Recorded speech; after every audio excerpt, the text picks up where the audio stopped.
Patrick Hicks Music Stories presents Every Grammys Ever, the 65th Annual Grammy Awards, February 5th, 2023. Now tonight's a fun Grammys because we've got some changes, some new categories, and we've got some history-making wins and nominations. Probably the biggest story, again, is Beyonce. She gets the most nominations again tonight with 9. She gets the most wins with 4, tied with a Christian group called Maverick City Music that cleans up in the gospel categories. When the nominations were announced, she tied her husband Jay-Z with the most nominations ever. With the nominations for this year's Grammys 2025, she actually broke the tie and is now the leader. And with her wins tonight, she officially passed the conductor George Solti to become the most awarded Grammy winner in history.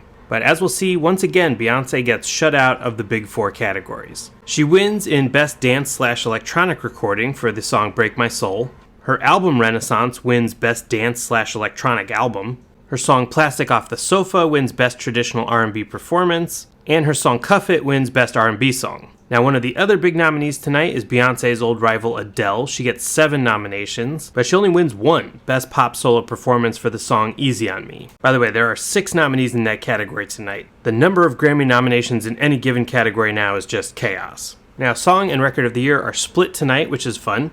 Beyonce is nominated for Break My Soul. Adele is nominated for Easy on Me. We also see Kendrick Lamar get another nomination for The Heart Part 5. Kendrick was one of the big nominees and winners tonight. The Heart Part 5 also won in Best Rap Performance, Best Rap Song, and his album Mr. Morale and the Big Steppers wins Best Rap Album. Another big nominee tonight is Harry Styles. He had 6 nominations and gets 2 wins, including Best Pop Vocal Album for Harry's House. And his song As It Was is nominated in Song of the Year. We also see Taylor Swift's All Too Well, the 10-minute version. Taylor is deep into her Taylor's Version project at this time.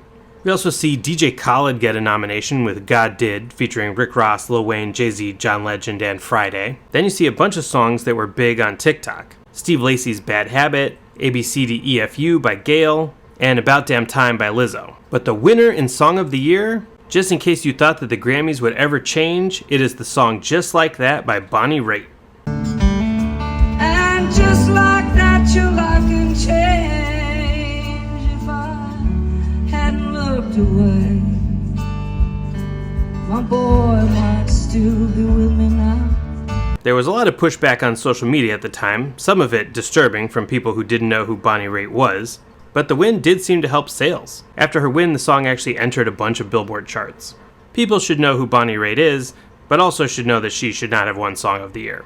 Now, she doesn't win in Record of the Year because she's not nominated there. The overlapping nominations are Break My Soul, Easy on Me, Bad Habit, The Heart Part 5, and As It Was. Then there's some new ones, Good Morning Gorgeous by Mary J. Blige, Woman by Doja Cat, You and Me on the Rock by Brandi Carlile. Brandi Carlile is another one of the big nominees tonight. Then Don't Shut Me Down by ABBA. That's right, ABBA is back for the 2nd year in a row. But the winner in Record of the Year is Lizzo's About Damn Time. In a minute, I'ma need a sentimental man or woman to pump me up. Feeling fussy, walking in my pussy, trying to bring out. I give a way too much. I'ma need like 2 shots in my cup. Wanna get up, wanna get down. Hey, how you feel right now? Now, like I said, ABBA didn't get any wins tonight, but one category that they're nominated in that's very interesting is in Best Pop Duo/Group Performance. They lose to the song Unholy by former Best New Artist winner Sam Smith and Kim Petras. Kim Petras is a German singer, she is also a trans woman, and she becomes the first openly trans artist to win a Grammy. Now in Best New Artist, we see some cool nominations, the band Wet Leg, Molly Tuttle, the band Maneskin, which I know that's not how they pronounce their name, but I don't know how to pronounce it, Maneskin? But the winner is the jazz singer Samara Joy. She becomes the first jazz artist since Esperanza Spalding to win Best New Artist. Okay, now here are the nominees for Album of the Year. We see ABBA for Voyage. What is going on with ABBA in the 2020s with the Grammys, I will never know. We see Record of the Year winner Lizzo back with her album Special. Coldplay is back with an album called Music of the Spheres. Brandi Carlile gets another nomination with In These Silent Days. Mary J. Blige gets a nomination for Good Morning Gorgeous, the album. Harry Styles is nominated for the album Harry's House. Then, of course, Beyonce's Renaissance and Adele's album 30. And then 2 history-making albums that are nominated. Bad Bunny is nominated for his album Un Verano Sin Ti, becoming the first Spanish-language album in history to be nominated for Album of the Year. And finally, you have Kendrick Lamar's album Mr. Morale and the Big Steppers. This is Kendrick Lamar's 4th Album of the Year nomination, and he ties an old record that was set by Billy Joel back in the 1980s for having 4 consecutive studio albums be nominated for Album of the Year. 4 albums in a row: Good Kid, Mad City, To Pimp a Butterfly, Damn, and now Mr. Morale and the Big Steppers, all nominated for Album of the Year. But unlike Billy Joel, Kendrick doesn't actually get any wins. And it's possible that at next year's Grammys in 2026, he might break the record if he gets nominated for his album GNX, which came out late in 2024. But before we get to the winner, let's talk about some albums from 2022 that were not nominated. So we actually see a new alternative category get added this year. In addition to Best Alternative Music Album, we have Best Alternative Music Performance. And the band Wet Leg wins in both categories. But even with these expanded categories, a ton of great alternative albums are completely snubbed. You have the Radiohead side project The Smile with their debut album A Light for Attracting Attention.